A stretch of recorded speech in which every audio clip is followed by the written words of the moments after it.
A partir de la fundación de una escuela de ingeniería, en principio de ingeniería que se llamaba la Escuela Libre de Ingenieros por don Ambrosio, en 1901 se marca un parteaguas en la historia de la arquitectura y de la construcción, no solamente en la ciudad, sino de la región. Esto es, era una serie de maestros que sabían muy bien cómo era su región, que algunos ingenieros, muy pocos arquitectos, porque no había habido una escuela de arquitectura en Guadalajara previa, salvo a la que José Gutiérrez, y de alguna manera más o menos rudimentaria organizó cuando se construyó el Hospicio Cabañas y la gente ahí aprendía y había aprendices de arquitectura. Digamos, es el antecedente más remoto y luego sigue esta Escuela Libre de Ingenieros que vivió de 1901 a 1929 y por la que pasaron una serie de personajes fundamentales para la historia de la arquitectura mexicana. Entre los maestros existía una pléyade de viejos ingenieros, los hermanos Jugarte, el arquitecto Agustín Basabe y otros más que, como dije, condensaban la sabiduría constructiva de toda una región y eran los herederos naturales de toda la arquitectura y la manera de edificar de la ciudad de Guadalajara, de Jalisco y del occidente. Entre los alumnos más destacados de esta escuela libre de ingenieros, que daba también en algunos casos el título de arquitecto, se encontraban Luis Barragán, sin duda el arquitecto más importante que ha dado este país, Pedro Castellanos, Ignacio Las Morales, Rafael Ursúa, Enrique González Madrid y toda una serie de ingenieros, arquitectos que combinaron también la cara de la ciudad a través de una operación que fue muy interesante, porque al decir de los viejos maestros, Ideas Morales nos platicaba que estaban muy confundidos entre qué hacer a propósito de la herencia ecléctica porfiriana que recibían y que todavía algunos de sus maestros seguían llevando a cabo, o sea, construyendo chalets así afrancesados y lo que oyen que estaba pasando en Europa, que era lo que hacía la Bauhaus, esta escuela importantísima de arquitectura alemana que existió la primera parte del siglo XX, y lo que hacía el arquitecto suizo francés Le Corbusier. Entonces no sabían qué era el funcionalismo, ya era cosas radicalmente distintas, y como que no encontraban su camino. Y sucedió una circunstancia muy especial. Luis Barragán recibió por parte de su papá un premio cuando salió de la escuela, que fue irse a darse la vuelta a Europa. Y en Europa, entre otros deslumbramientos, se encuentra con unos libros de un arquitecto, escritor, paisajista, que se llamaba Ferdinand Bach, un arquitecto francés, y dos libros fundamentales para la historia de la arquitectura de Jalisco, que son Los Jardines Encantados y La Colombiana. Con estas ilustraciones de esa arquitectura, que es una síntesis de arquitectura mediterránea, pero que bebe también de la gran arquitectura de la antigüedad, de la arquitectura griega y la arquitectura romana, de las arquitecturas del Magreb, o sea, del norte de África. Bach propone una síntesis que realmente hechizó por siempre a Luis Barragán y sus compañeros.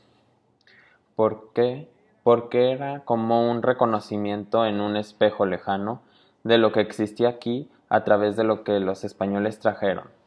que era la herencia árabe, la herencia mediterránea, la herencia de los pueblos castellanos y andaluces,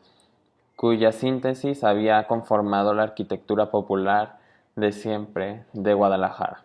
Los mismos corredores, los patios llenos de vegetación, las fuentes, los materiales muy sencillos, los jardines,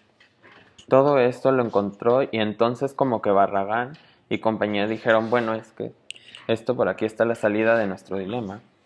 Y empezaron a producir una serie de obras, obras deslumbrantes, de las cuales la más significativa, en la que tiene más fuerza y más claridad, es la casa que Luis Barragán le hizo en 1928 a uno de las figuras fundamentales de la historia tapatía, que es don Efrén González Luna. Es la casa que ahora se conoce como Casa y Teso Clavijero. Esta casa es una síntesis de lo que Bach proponía, pero ya filtrada por la sensibilidad de Barragán por la ciudad tapatía y desarrollada ya con apuntes de lo que después sería la arquitectura que el propio Barragán desarrolló hasta límites verdaderamente insuperables con su obra de madurez. Pero junto con él, el Díaz Morales Castellanos Ursúa hicieron una serie de obras que eran como hermanitas, que eran como, digamos, un conjunto de propuestas muy frescas, muy amables, que se empezó a reproducir. Hicieron, por ejemplo, la Casa Fara de Rafael Ursúa en la Avenida Vallarta, que es una obra maestra